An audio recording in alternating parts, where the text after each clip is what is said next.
ચાલો વિદ્યાર્થી મિત્રો, આજના લેક્ચરમાં આપણે સોલ્વ કરીશું ગુજસેટ કુમારનું 2020 પેપર સેટનું પેપર નંબર 9. ખરું? પહેલાં પોતાની જાતે સોલ્વ કરવાનું કરો, ટ્રાય કરો, અને જ્યાં તમને ડાઉટ્સ લાગે તમે વિડીયોમાં જોઈ શકો છો પૂરું સોલ્યુશન. ખરું? ટાઈમ બગાડ્યા વગર સીધા જ આગળ વધીએ. વાંચો. 2He4ના પરમાણુ પરનો વિદ્યુતભાર કેટલો હશે? અહીંયા શબ્દ ધ્યાન રાખજો, પરમાણુ. ભાઈ, પરમાણુમાં જેટલા પ્રોટોન હોય એટલા જ ઇલેક્ટ્રોન હોય, અને બંનેનો વિદ્યુતભાર એકનો ધન એકનો ઋણ, એટલે ચોખ્ખો વિદ્યુતભાર કેટલો થઈ જાય? 0. હવે કોઈ એવું ના કહે કે સર 2He4માં તો 2 પ્રોટોન ના હોય. ભાઈ, આ ન્યુક્લિયસ કહેવાય. અહીંયા કોણ કહેવાય? ન્યુક્લિયસ. પણ તમને પરમાણુ શબ્દ વાપર્યો છે એટલે 0 જ આવે. બાકી હા, 2He4 કીધું હોત, 2He4 કીધું હોત, ન્યુક્લિયસ કીધું હોત, તો એના ઉપર 2E જેટલો વિદ્યુતભાર હોત તો આપણો જવાબ બી આવતો. અહીંયા શબ્દ પરમાણુ વાપર્યો છે એટલે 0 જ આવશે. 2. કુલમ્બના અચળાંક કેનું CGS એકમમાં મૂલ્ય યાદ રાખજો 1 થાય. બરાબર છે?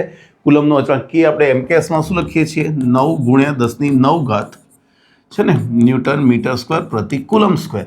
પણ આને CGSમાં ફેરવીશું તો આ મૂલ્ય 1 લેવાય છે. 3. એક વિદ્યુત ડાયપોલને કોઈ બિંદુવત વિદ્યુતભારના ક્ષેત્રમાં મૂકેલ છે તો આપણે એક વસ્તુ જાણીએ છીએ કે ડાયપોલને સમાન વિદ્યુત ક્ષેત્રમાં મૂકીએ, સમાન તો એના ઉપર લાગતું બળ ઓલવેઝ 0 હોય. ટોર્ક લાગે 0 અને 180 ડિગ્રી હોય તો ટોર્ક પણ 0 થાય, પણ એ સિવાય કોઈ પણ કોણે હોય તો ટોર્ક લાગી શકે. ખરું? તો અહીંયા બિંદુવત વિદ્યુતભાર છે. ભાઈ, બિંદુવત વિદ્યુતભાર પોતાની આજુબાજુ જે ક્ષેત્ર ઉત્પન્ન કરે એ કેવું હોય? અસમાન વિદ્યુત ક્ષેત્ર હોય. અસમાન. અને એમાં તમે કોઈ ડાયપોલ મૂકશો, પ્લસ ક્યુ માઇનસ ક્યુ જે પણ મૂકો અહીંયા, ખરું, આ ડાયપોલ મૂકો છો તો એના ઉપર આ ધન અને ઋણ ઉપરના બળ એક સરખા નહીં હોય, એટલે પરિણામી બળ ક્યારેય 0 ના થાય. યાદ રાખવાનું, પરિણામી બળ ક્યારેય 0 નહીં હોય. બળ 0 જ હોય, બળ 0 હોઈ શકે ના, બળ તો 0 હોય જ નહીં. હા, ટોર્ક એના ઉપર 0 હોઈ શકે. ક્યારે? કે જો ડાયપોલ તમારી વિદ્યુત ક્ષેત્રની દિશામાં જ ગોઠવાઈ જાય. અહીંયા હું માઇનસ ક્યુ કહું, આ પ્લસ ક્યુ કહું, અને ડાયપોલ આમ જ ગોઠવાઈ જાય તો ટોર્ક કેટલું થશે? 0. આમ હશે તો ટોર્ક લાગશે, આમ હશે તો ટોર્ક નહીં લાગે. એટલે ટોર્ક 0 પણ હોય, ના પણ હોય, પણ બળ 0 જ હોય. એટલે આપણો આન્સર શું આવશે? તે ડાયપોલ પર લાગતું ટોર્ક 0 હોય જ એવું ના કહેવાય, હોઈ શકે. 4. વિદ્યુત ક્ષેત્રની વિરુદ્ધ દિશામાં એક પ્રોટોનને d અંતર કાપે છે તો પ્રોટોન પર વિદ્યુત ક્ષેત્ર વડે થતું કાર્ય, ખાલી જગ્યા અને પ્રોટોનની સ્થિતિ ઊર્જા. ભાઈ, યાદ રાખો કે વિદ્યુત ક્ષેત્ર જે દિશામાં હોય, પ્રોટોન ઉપરનો વિદ્યુતભાર છે E+. એના ઉપર બળ કઈ બાજુ લાગે? વિદ્યુત ક્ષેત્રની દિશામાં. પ્રોટોન ઉપર બળ લાગે વિદ્યુત ક્ષેત્રની દિશામાં, પણ પ્રોટોન સ્થાનાંતર કરે છે વિદ્યુત બળની વિરુદ્ધ દિશામાં. એનો મતલબ કે કાર્ય કેવું થશે? ઋણ થશે. બળ અને સ્થાનાંતર વિરુદ્ધ દિશામાં છે, એટલે કાર્ય ઋણ થાય. અને કાર્ય ઋણ થાય ત્યારે યાદ રાખવાનું, સ્થિતિ ઉર્જામાં ઓલવેઝ વધારો થાય. ક્યાં છે? ઋણ છે અને સ્થિતિ ઉર્જા વધશે. 5. કેપેસિટરની 2 પ્લેટો વચ્ચેનું અંતર તમને આપેલું છે d બરાબર 2 મિલીમીટર. 2 ફેરાડ કેપેસિટર મેળવવા માટે પ્લેટોનું ક્ષેત્રફળ કેટલું હોવું જોઈએ? સૂત્ર જ C = ε0A/d. તો ક્ષેત્રફળ બરાબર CD/ε. CD એટલે 2, D એટલે 2 mm, 2 × 10⁻³ ε0 8.85 × 10⁻12. ક્ષેત્રફળ આને ઉપર મોકલી દઈએ તો 10⁹ અને જો અહીંયા 0.451 થશે મારા ખ્યાલથી. આ ભાગાકાર કરી નાખો, 0.451 થશે. 4.51 × 10⁸ મીટર સ્ક્વેર.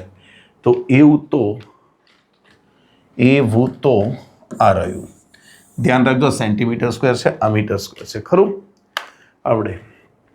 6. 4 × 10⁻7 કુલમ્બ વિદ્યુતભારથી 9 સેન્ટીમીટર દૂર P બિંદુએ સ્થિતિમાન ગણો. Q વિદ્યુતભારથી R અંતરે સ્થિતિમાન કેટલું? KQ/R. K ની વેલ્યુ 9 × 10⁹. વિદ્યુતભાર 4 × 10⁻7 અને અંતર 9 સેન્ટીમીટર, 9 × 10⁻2. ચાલો, 9 કેન્સલ થઈ ગયા તો 4 ગુણ્યા 10 ઉપર 11 એટલે 4 થશે. 4 ગુણ્યા 10⁴ વોટ. એકદમ સહેલો ક્વેશ્ચન. વિદ્યુત પ્રવાહ ઘનતા કેવી રાશિ છે? ભાઈ વિદ્યુત પ્રવાહ ઘનતા એ સદિશ રાશિ છે. કેવી રાશિ? સદિશ. આપણે આવું સૂત્ર વાપરીએ ને, જે બરાબર સિગ્મા ઈ, એટલે વિદ્યુત પ્રવાહ ઘનતા એ સદિશ રાશિ છે, યાદ રાખજો. બરાબર છે. અથવા પ્રવાહ આપણે આવું પણ લખી શકીએ, જે ડોટ એ. કયો ક્ષેત્ર પર સદિશ લો છો એ પ્રમાણે થશે. 8. 12 વોલ્ટની એક કારની બેટરીનું રેટિંગ 80 એમ્પિયર છે. આનો અર્થ એવો થાય કે બેટરીના બે ટર્મિનલની વચ્ચે ડાયરેક્ટ કોઈ તાર જોડી દઈએ તો 80 એમ્પિયરનો પ્રવાહ મળે. તો બેટરીનો આંતરિક અવરોધ આપણને ખબર છે કે E બરાબર IR. ડાયરેક્ટ બેટરીના બે ટર્મિનલ જોડી દીધા હોય તો બાહ્ય અવરોધ 0 લઈ લેવાનો, એટલે આ થશે. તો I બરાબર E/R. E કેટલું છે? 12. R શોધવાનો છે બાળકો. તો અહીંયા I બરાબર E/R. E કેટલું છે છોકરાઓ? 12. આ કેટલું છે? 80. તો 0.15 આવશે મારા ખ્યાલથી. જોઈ લઈએ એકવાર, ભાગાકાર કરી લઈએ આપણા.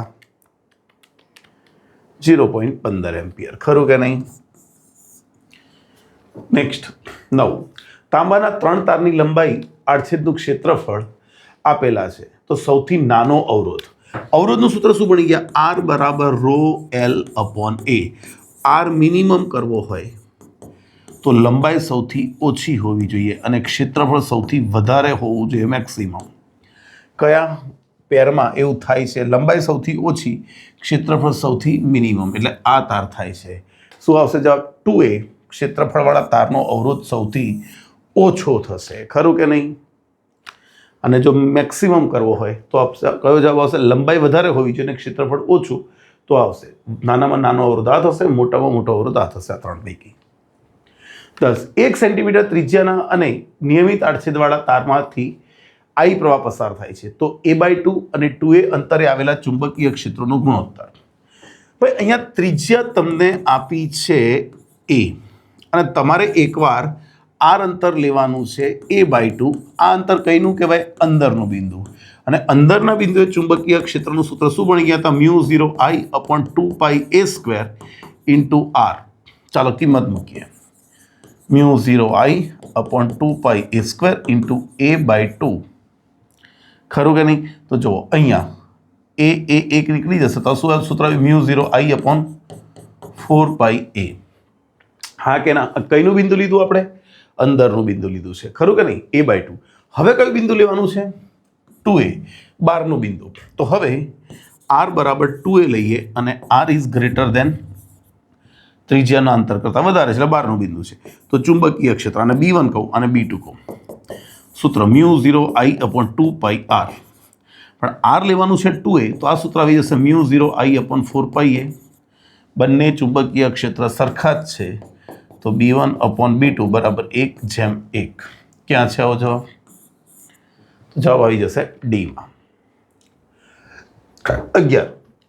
વિદ્યુત ભારિત કણ ચુંબકીય ક્ષેત્રમાં બળ અનુભવે છે તો F બરાબર સૂત્ર શું બની ગયા? QVB sin θ. જો બળ લાગતું હોય તો વેગ શૂન્ય ના હોય, ચુંબકીય ક્ષેત્ર શૂન્ય ના હોય અને ખૂણો 0 અને 180 ના હોય. એ સિવાય ગમે તે હોઈ શકે. તો સ્થિર ના હોય કારણ કે કંઈક વેગ હશે.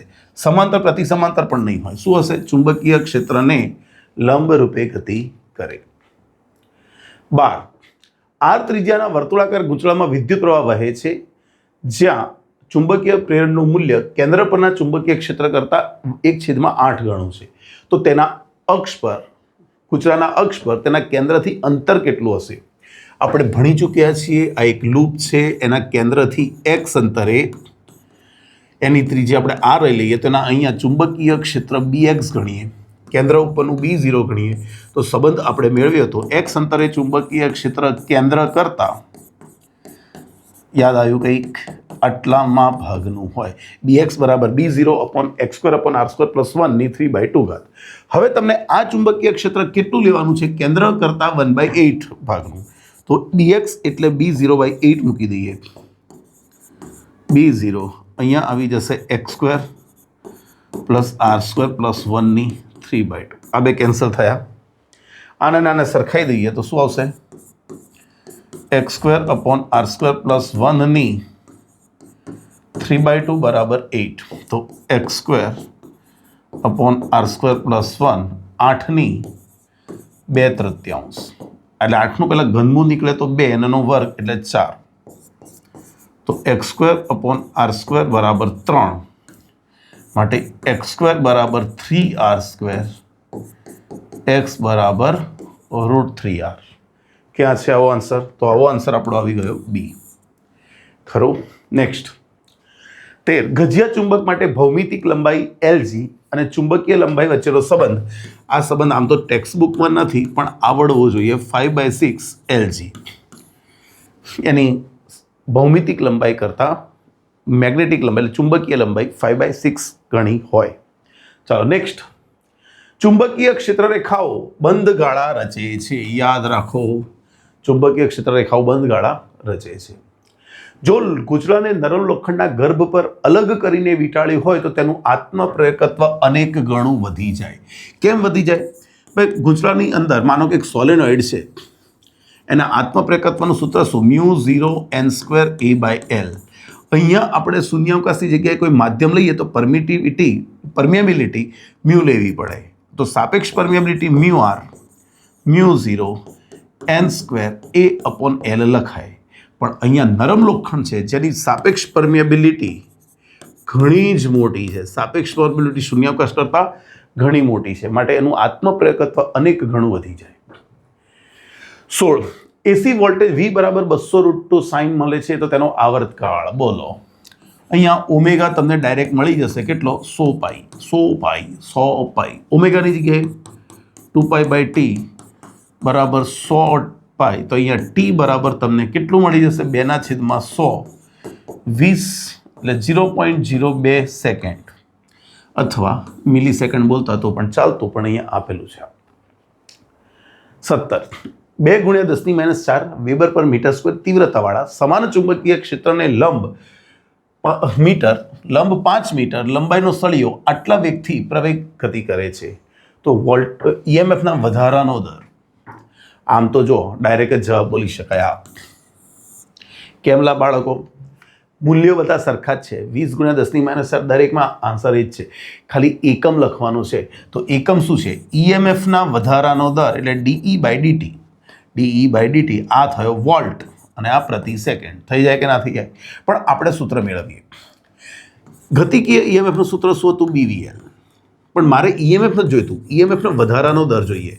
તો હું આનું વિકલન કરી નાખું તો DE/dt બી અચળ L અચળ અને વેગનું વિકલન dV/dt BL વેગનું સમયની સાપેક્ષે વિકલન એટલે કોણ પ્રવેગ મળી જશે તો આ ઈએમએફ છે આ ઈએમએફના વધારાનો દર છે ફેરફારનો દર ચાલો બી કેટલું છે 2 × 10⁻⁴ લંબાઈ સળિયાની 5 અને પ્રવેગ તમને 2 આપેલો છે સાદુરૂપ આપી દેશો તો 20 × 10⁻⁴ એકમ આવશે વોલ્ટ પ્રતિ સેકન્ડ ખરું 18 શુદ્ધ કેપેસિટરને એસી ઉદ્ગમ સાથે જોડવામાં આવે છે તો તેનું રિએક્ટન્સ XC કેટલું મળે છે 10 ઓહ્મ જો ઉદ્ગમની આવૃત્તિ બમણી કરવામાં આવે તો રિએક્ટન્સ ભાઈ આ કોણ છે ખબર તમને 1/ωc હવે નવું કેપેસિટન્સ કેવું હોય તો તમે આવૃત્તિ કેવી કરવાની છો બમણી આવૃત્તિ બમણી કરો છો એટલે પણ 1/ωc એટલે તો કોણ 10/2 એટલે અહીંયા થઈ જશે અવરોધ કેટલો રિએક્ટન્સ કેટલું થશે 5 ઓહ્મ થઈ જાય ખરું કે નહીં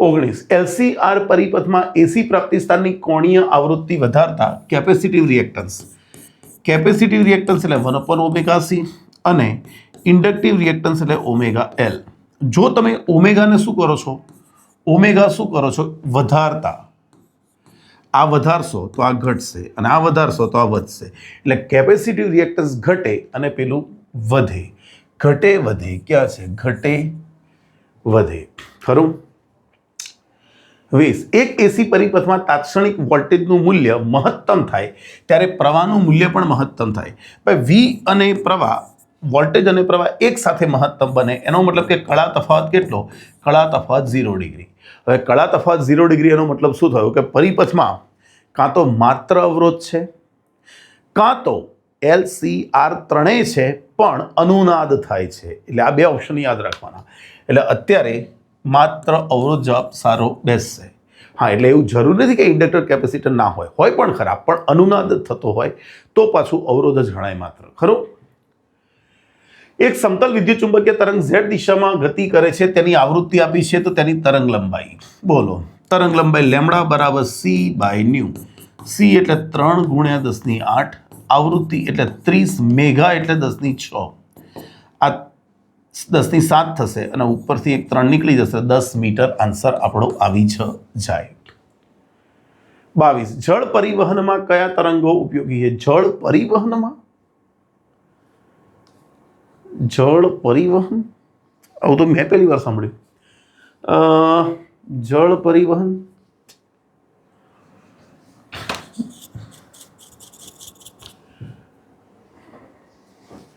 જળ પરિવહનમાં પાણીને લઈ જવા માટે કયા તરંગોની જરૂર પડે? પાણીને લઈ જવા કોઈ તરંગોની જરૂર પડે છે ક્યાં? અરે જળ શુદ્ધિકરણ હશે મારા ખ્યાલથી, તો અલ્ટ્રાવાયોલેટ. જળ શુદ્ધિકરણ ના હોય ભાઈ, અલ્ટ્રાવાયોલેટ કિરણો આપણે આરઓ વોટર પ્યોરિફાયર,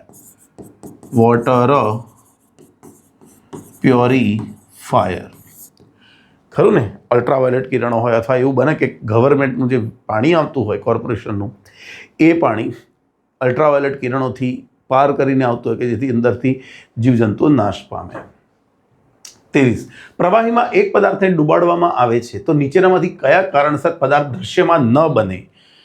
કોઈ પદાર્થને કોઈ માધ્યમમાં મૂકીએ, જો બંનેનો વક્રીભવનાંક સમાન હોય તો વક્રીભવન નહીં થાય, અને નહીં થાય તો આપણને એ દેખાશે નહીં. બરાબર છે? તો આપણે શું લખીશું કે જ્યારે પદાર્થ અને પ્રવાહી બંને વક્રીભવનાંક એક જ સરખું મૂલ્ય ધરાવતા હોય. 24. એક સમબાજુ પ્રિઝમ, ભાઈ સમબાજુ બોલ્યું એટલે મગજમાં ફિટ જ આવી જવું જોઈએ કે એ બરાબર 60 ડિગ્રી. પ્રકાશ કિરણ લંબ રૂપે એક બાજુ પર આપાત થાય છે, એટલે આપાત કોણ આપણે લઈ લઈએ 0 ડિગ્રી. 0 ડિગ્રી બાજુને લંબ એટલે આપાત કોણ થશે 0. જો પ્રિઝમના દ્રવ્યનો વક્રીભવનાંક 1.5 હોય, એને તમને આપ્યો છે 1.5, તો વિચલન કોણ ડેલ્ટા આપણે ગણવાનો છે. ખરું? ધ્યાન રાખજો દરેક જણ, અહીંયા ગણી લઈએ. જો આ કિરણ અહીંયા લંબ રૂપે આપાત થાય છે, એટલે આઈ ખૂણો કેટલો ગણવાનો? 0. હવે અહીંયા અથડાય છે, ખરું? મારે વિચલન કોણ ડેલ્ટા ગણવાનો છે. અહીંયા આપણે સૂત્ર લખીએ, આઈ પ્લસ ઈ બરાબર એ પ્લસ ડેલ્ટા. ખરું ને? હવે મારે ઈ શોધવો પડશે. આઈ તો મારી પાસે 0 છે, ઈ મને ખબર નથી, એ મારી પાસે છે 60, અને આ ડેલ્ટા મારે ગણવાનો છે. પણ છોકરાઓ, મને ખબર છે આનો વક્રીભવનાંક 1.5 છે અને 12 છે 1. અહીં કેટલો? આ ખૂણો કેટલો? ભાઈ આપણે ભણી ગયા એ. આ R1 તમારો 0 થશે તો R2 તમારું એ બરાબર જ થશે, એટલે આ કેટલા ડિગ્રી હશે? 60 ડિગ્રી જશે. આ શું હશે? 60 ડિગ્રી જશે. ચાલો અહીંયા સ્નેલનો નિયમ વાપરી દઈએ. N1 એટલે 1.5 સાઇન 60 ડિગ્રી બરાબર N2 એટલે બહારનું માધ્યમ હવા લઈ લઈએ, અને અહીંયા સાઇન આ ડેલ્ટા કોણે લખ્યો? અહીંયા ઈ આવશે, સાઇન ઈ. તો 1.5 √3/2 બરાબર N2 એટલે 1 લઈ લઈએ, અને સાઇન ઈ. તો સાઇન ઈ બરાબર અહીંયા 3/2. અરે બાપુ, આ તો ખતરનાક આન્સર આવ્યો. 3/3√3/4 આવે છે. આ તમારે લોક ટેબલમાં જોવું પડે, આ સિવાય બીજો કોઈ ઓપ્શન છે નહીં. બાજુને લંબ રૂપે આપાત થાય એટલે આઈ 0 થશે અહીંયા, તો R1 0 થશે. પ્રિઝમ કોણ તમને 60 આપ્યું છે, તો આ 60 થશે. તો અહીંયા તમારે સ્નેલનો નિયમ વાપરવો પડશે. અહીંયા સ્નેલનો નિયમ વાપરવો પડશે તો તમને ઈ મળશે. એ જે ઈ આવે એ તમારે અહીંયા મૂકવો પડે. આમાં તો કોઈ આન્સર તો સેટ થતો નથી. લઘુત્તમ વિચલન કોણ શબ્દ પણ વાપર્યો નથી. એક કામ કરીએ, મને એવો ડાઉટ છે. મને કેવો ડાઉટ છે? પ્રિઝમ્સ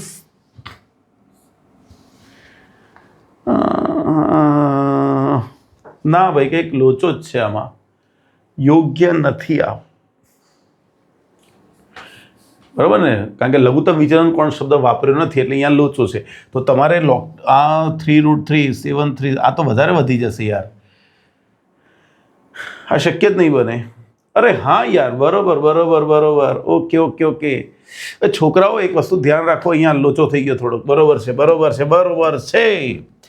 અરે પ્રકાશનું કિરણ જ્યારે પાતળા માધ્યમમાંથી ઘટ માધ્યમમાં જાય ત્યારે પૂર્ણાંતરિક પરાવર્તન શક્ય ના બને, પણ ઘટમાંથી પાતળામાં જાય. જો અહીંયા તમને નિર્ગમન કોણ આ છે ને શક્ય જ નહીં મળે. આ એક કરતાં મોટી કિંમત આવી ગઈ. અરે મજાનો પ્રશ્ન છે, મજાનો પ્રશ્ન છે 100%. ધ્યાન રાખજો હું શું સમજાવું છું.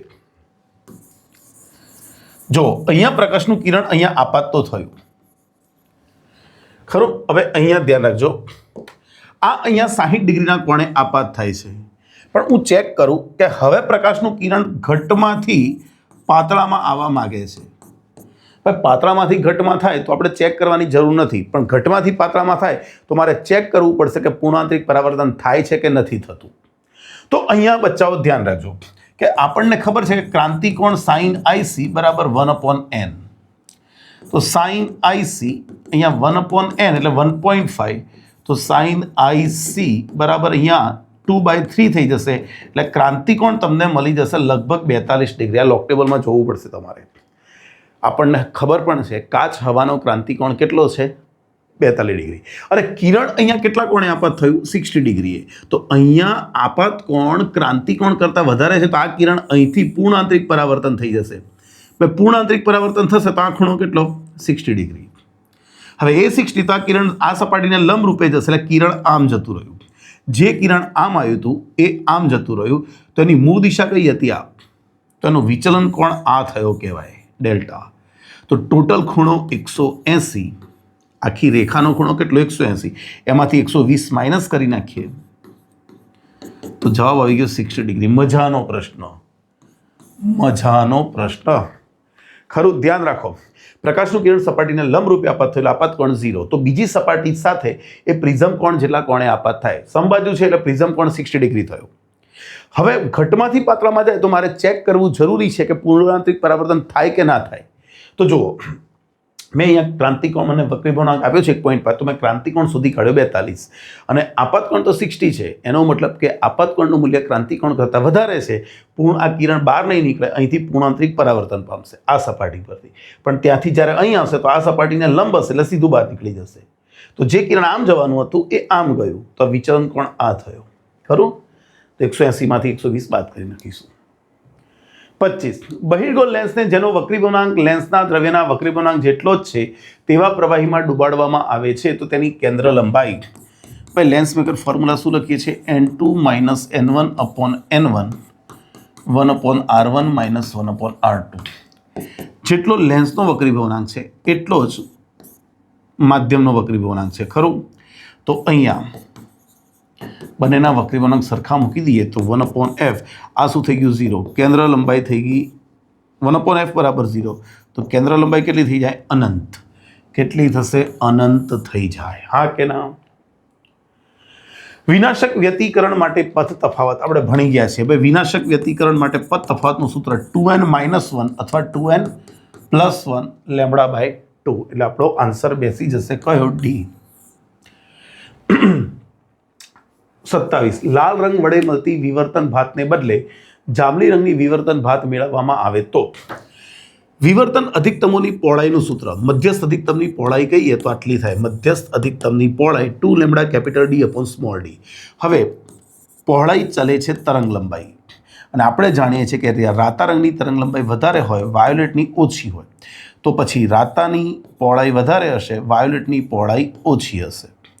તો રાતાની જગ્યાએ જ્યારે વાદળી રંગ જાંબલી રંગ વાપરીએ છીએ ત્યારે શલાકાઓની પહોળાઈ ઘટશે એટલે સાંકડી થશે. વિવર્તન ભાત કેવી થશે? સાંકડી બનશે ખરું. 28. વ્યતિકરણની ઘટના કયા તરંગો માટે છે? બધા જ તરંગો માટે. એક પ્રયોગમાં photo electric cut off voltage 1.5 volt છે તો ઇલેક્ટ્રોનની મહત્તમ ગતિ ઉર્જા Kmax બરાબર V0E. V0 કેટલું? 1.5 EV. EVમાં કીધું છે એટલે ડાયરેક્ટ આ જ આન્સર મૂકી દેશો તો ચાલશે. જો બંને આન્સર આપ્યા છે. અરે 1.5 વોલ્ટ છે ને, હા તો 1.5 EV અને જૂલમાં મૂકવો તો 1.5 1.6 × 10⁻⁹ તો આ થઈ જશે તમારું લગભગ 2.4 ગુણ્યા 10⁻19 જૂલ. આ જવાબ પણ આવે. અહીંયા બંને આન્સર આપેલા છે. ખરું ખરું. બે સમાન ફોટો સંવેદી સપાટી પર F1 અને F2 આવૃત્તિવાળા પ્રકાશ આપાત થાય છે. m દળવાળા ફોટો ઇલેક્ટ્રોનના મહત્તમ વેગ v1 v2 હોય તો આપણે જાણીએ છીએ કે જ્યારે સપાટી પર ફોટોનની ઉર્જા E હોય, વર્ક ફંક્શન phi હોય, તો એને પ્રાપ્ત થતી ગતિ ઉર્જા બરાબર k બરાબર E-phi. ગતિ ઉર્જાનું સૂત્ર 1/2 mv². આપાત ઉર્જાનું મૂલ્ય hf અથવા તો એને hν પણ કહેવાય -phi0 વર્ક ફંક્શન. ઓકે, તો જ્યારે આવૃત્તિ F1 હતી, વેગ v1 હતો, તમે આવૃત્તિ કરી નાખી hf2, તો વેગ કરી નાખ્યો આટલો. આમાંથી આ બાદ કરીએ તો 1/2 m. સામાંથી શું બાદ કરવાનું છે? v1² - v2² છે ને, તો આપણે પહેલામાંથી બીજું બાદ કરીએ. ઓકે, તો અહીંયા આમાંથી આ બાદ કરીએ તો 1/2 m કોમન v1² - v2². આમાંથી આ બાદ કરું તો h અને F1 - F2, h કોમન કાઢી નાખ્યો અને -5 - તો 0 થઈ ગયું. તો મારે v1² - v2² બરાબર 2h F1 - F2 upon m. આવો જવાબ આવવો જોઈએ. ક્યાં છે?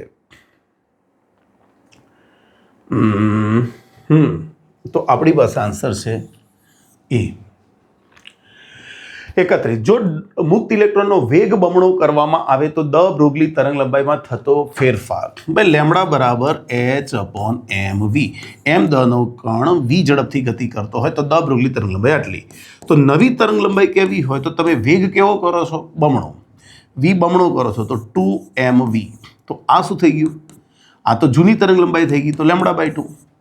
તો જૂની તરંગલંબાઈ હતી લેમડા, નવી તરંગલંબાઈ λ/2. તો જો ઘટાડો જોઈતો હોય તો λ - λ/2 એટલે λ/2. પણ આ પહેલા તરંગલંબાઈ કરતાં હવે તરંગલંબાઈ શું થાય છે? ઘટાડો થાય છે. તેમાં λ/2 જેટલો ઘટાડો થાય, યાદ રાખવાનું. 32. હાઇડ્રોજન પરમાણુમાં આયનીકરણ કરવા માટે 13.6 એવી ઉર્જાની જરૂર પડે છે. બીજી કક્ષામાંથી ઇલેક્ટ્રોનને મુક્ત કરવા જરૂરી ઉર્જા. તો જે કક્ષામાં પહેલી કક્ષામાં બંધન ઉર્જા કેટલી છે? આટલી. ને nમી કક્ષામાં આટલી. તો તમારે બીજી કક્ષા જોઈતી હોય તો અહીંયા કેટલા મૂકી દેવાના? ખાલી 2² એટલે 4 -13.6 eV ભાગ્યા 4 એટલે -3.4 eV. જે કક્ષામાં જેટલી બંધન ઉર્જા હોય એટલી ઉર્જા એને આયનીકરણ કરવા માટે આપવી પડે. 33. બોહરની બીજી કક્ષામાં હાઇડ્રોજન પરમાણુની બોહર ત્રિજ્યા a0ના પદમાં r ચલે છે n². હવે a0 એટલે કોણ? ભાઈ a0 એટલે પહેલી કક્ષાની ત્રિજ્યા, જેને બોહર ત્રિજ્યા આપણે કહીએ છીએ. તો અહીંયા મૂકાય. મારે બીજી કક્ષામાં જોઈએ છે, છેદમાં પહેલી કક્ષામાં, તો 2/1² તો 4.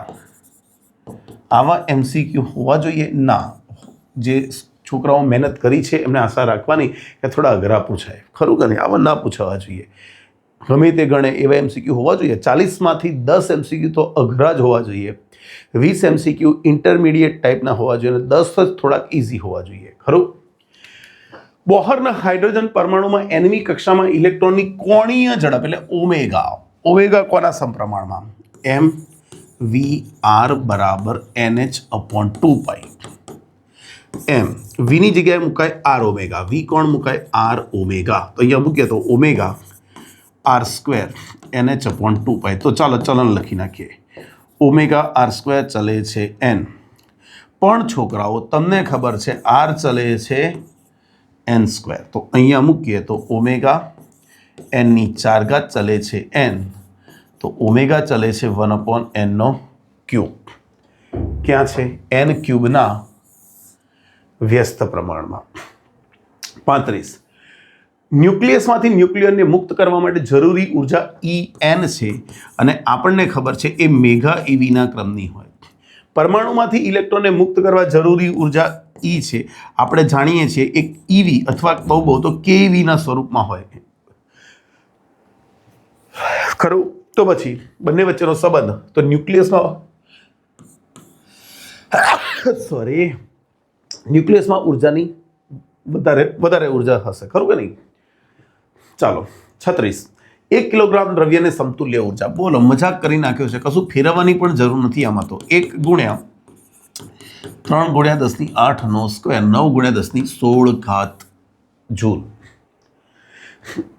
13 એલ્યુમિનિયમ 27ની ત્રિજ્યા RAl હોય તો ટેલ્યુનિયમ કેટલું છે? 53 125ની ત્રિજ્યા. R ચલે છે એની 1/3, તો RTE/RAl બરાબર આનો પરમાણુ બળ કેટલો છે? 125 અને આનો કેટલો છે? 27ની 1/3. એટલે ઘનમૂળ નીકળશે તો 5/3 માટે R ઇઝ ઇક્વલ ટુ 5/3 અને અહીંયા AL ક્યાં છે? આવું આપણો જવાબ આવી જશે B. 38 પીએન જંક્શનને બાહ્ય સપ્લાય કેવી રીતે જોડીએ તો તે અવાહક તરીકે વર્તે? Reverse bias. ખરું કે નહીં ભાઈ? રિવર્સ બાયસમાં ડાયોડમાંથી પ્રવાહ પસાર થતો નથી, એનો મતલબ કે લગભગ અવાહક તરીકે જ વર્તે. 39 શુદ્ધ સિલિકોન સ્ફટિકમાં 300 કેલ્વિન તાપમાને Ni આપેલું છે. જુઓ, Ni ઇન્ટ્રિન્સિક અર્ધવાહકોની સંખ્યા ગણતા આટલી છે. ફોસ્ફરસના 10⁻21 પરમાણુઓ પ્રતિ ઘન મીટર ઉમેરવામાં આવે છે. ભાઈ ફોસ્ફરસ એટલે પેન્ટાવેલન્ટ અશુદ્ધિ થઈ, અને પેન્ટાવેલન્ટ અશુદ્ધિ એક ઇલેક્ટ્રોન આપશે, અને જેટલા પરમાણુ એટલી ઇલેક્ટ્રોનની સંખ્યા ઘનતા ઉત્પન્ન થશે. તો પરમાણુની સંખ્યા ઘનતા 10⁻21 છે, તો અહીંયા પ્રતિ મીટર ક્યુબ આટલા ઇલેક્ટ્રોન છે. તો હોલની સંખ્યા કેટલી? તો અહીંયા લખીએ આપણે. શું લખીએ? Ni² બરાબર Ne into NH. Ni square કેટલું છે બચ્ચાઓ? 10⁻16 નો સ્ક્વેર 10⁻21 અને અહીંયા NH આ થશે 10⁻32 અને નીચે જશે તો 10⁻21 બરાબર NH. તો શું આવી ગયું આન્સર? 10⁻11. ખરું? નેક્સ્ટ, પીએન જંક્શનમાં જંક્શન પાસે ડેપ્લેશન બેરિયર કોના કારણે મળે છે? તો સ્ફટિક બંધારણના તફાવતથી, અવરોધના તફાવતથી, તાપમાનના તફાવતથી, જંક્શન પાસેના વિદ્યુત સ્થિતિમાનના તફાવતથી. તો આમાં જંક્શન પાસે વિદ્યુત સ્થિતિમાનનો તફાવત તો શરૂઆતમાં હતો નહીં. ખરું કે નહીં? હવે અહીંયા બેરિયર પોટેન્શિયલ શબ્દ વાપરવો પણ યોગ્ય નથી, એટલે હું કહું છું સ્ફટિકના બંધારણના તફાવતથી. કારણ કે એકમાં +5 ઇલેક્ટ્રોન છે અને બીજામાં પ્લસ એટલે 3 પ્લસ છે. તો એકમાં ઇલેક્ટ્રોન વધારાનો છે, એકમાં ખૂટે છે, બંધારણ અલગ અલગ છે, એટલે ઇલેક્ટ્રોનનું ડિફ્યુઝન થશે. આમ જોવા જઈએ તો અહીંયા સંખ્યા ઘનતાના તફાવતના કારણે બેરિયર પોટેન્શિયલ મળે છે. અહીંયા ડેપ્લેશન બેરિયર શબ્દ વાપર્યો છે ને, એટલે ચાલો હું આ કાઢી નાખું છું, આ જ લખું છું. ડેપ્લેશન વિસ્તાર કેમ મળે છે? ઓકે, તો બરોબર, પણ અહીંયા જંક્શન પાસે વિદ્યુત સ્થિતિમાનનો તફાવત જ આવશે. ઓકે, કેમ બેરિયર મળે છે? આપણે ભણી ગયા હતા કે પીએન જંક્શન જ્યારે બનાવવામાં આવે ત્યારે N વિભાગ આગળ આર્સેનિકના ધન આયનો ઉત્પન્ન થાય અને P વિભાગ આગળ ઋણ આયનો ઉત્પન્ન થાય.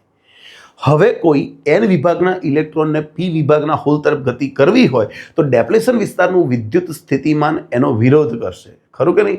એને એટલું પીડીનો ઉર્જા ભેદીને પેલી બાજુ જવું પડે, જેને આપણે બેરિયર પોટેન્શિયલ કહીએ છીએ. એ કોના કારણે મળશે? જંક્શન પાસેના વિદ્યુત સ્થિતિમાનના તફાવતને કારણે મળશે. ચાલો next. Okay okay okay okay okay okay પતી ગયું ને આપણે? Okay, revise again. ચાલો, ક્લિયર થયું દરેક જણે? 40 MCQ આપણે ક્લિયર કર્યા. નેક્સ્ટ લેક્ચરમાં પેપર નંબર 10 લઈને આવીશું. ત્યાં સુધી રિવિઝન કરતા રહેજો, થિયરી વાંચતા રહેજો. મળીએ નેક્સ્ટ લેક્ચરમાં. ચાલો.